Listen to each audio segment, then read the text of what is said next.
Let's look at a 20-degree angle, shall we? Because there are steeper slopes that you find, and here's one place where you find them, ski hills. This is a ski jump, and it's got a run-in. And if you look up data on ski hills, they give you the length of the ramp, and they give you the vertical drop. Now here's the thing. If you're trying to do kind of like ramp problems, you'll be given different ways to characterize the ramp. With roads, they give you the horizontal travel and the vertical travel. They give you like a percentage of that, like we saw in the last problem. For a ski hill, they tend to tell you this, how long the ramp is, and then they tell you the vertical. And we want to know this. What is the angle of the ramp with respect to the horizontal? Typically, for solving physics problems, that's the piece we're interested in. So what does 120 meters correspond to on this triangle? The hypotenuse. That's the length of the ramp. And if I want the vertical is 43 meters. That's this piece right here. We can calculate theta. What is theta in terms of a trig function? Go ahead and tell me. Theta is inverse sine of 43 over 120. Excellent. And if we work that out, we get theta is equal to 21 degrees. Okay?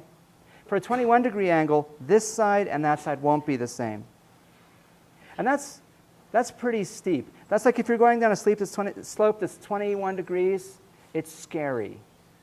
Why do you do this? Why do you go down such a ramp? The whole point of it is this. You're going to accelerate as you go down the ramp. You want to come off the end going real fast. That's what it's about. And when you go down a ramp, you will accelerate. You know that. We can figure out what your acceleration will be right here. And this is the details of it. And I want you to think about it this way.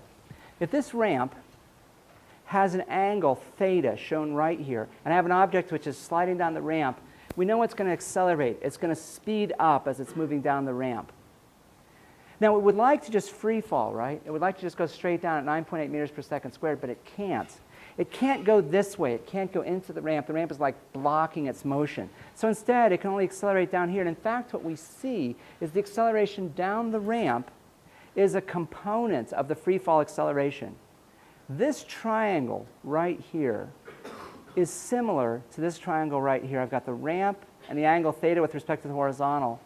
I've got the free fall acceleration. This angle theta right here is the same as that angle theta right there. And so in fact, the acceleration down the ramp is going to be g times the sine of theta, where theta is the angle that the ramp makes with the horizontal. That's how we define it. There's a plus and a minus here. Why is it a plus or a minus? What's that? Depends on the incline. Like, are you sliding to the right, in which case it's a positive acceleration, or are you sliding to the left, in which case it's a negative acceleration?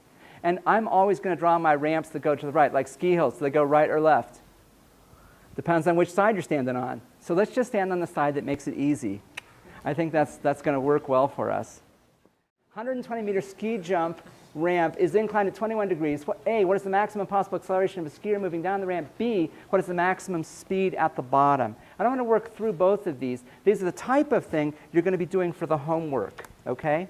So we're going to draw a ramp, like so. A one-dimensional motion problem. Watch this. Huh? It's horizontal motion. It's just motion to the right. Oh yeah, we're all over that. We've just been doing that for a chapter. And so really, we don't need to do anything that we haven't done before. The only reason the ramp comes in is because it gives us an acceleration. Once we know the acceleration, we're back to an old school one-dimensional motion problem that we've had so much fun with. So let's work out what that acceleration is. AX is equal to g, which is 9.8 meters per second squared, times the sine of theta. So it's equal to 9.8 meters per second squared, times the sine of 21 degrees.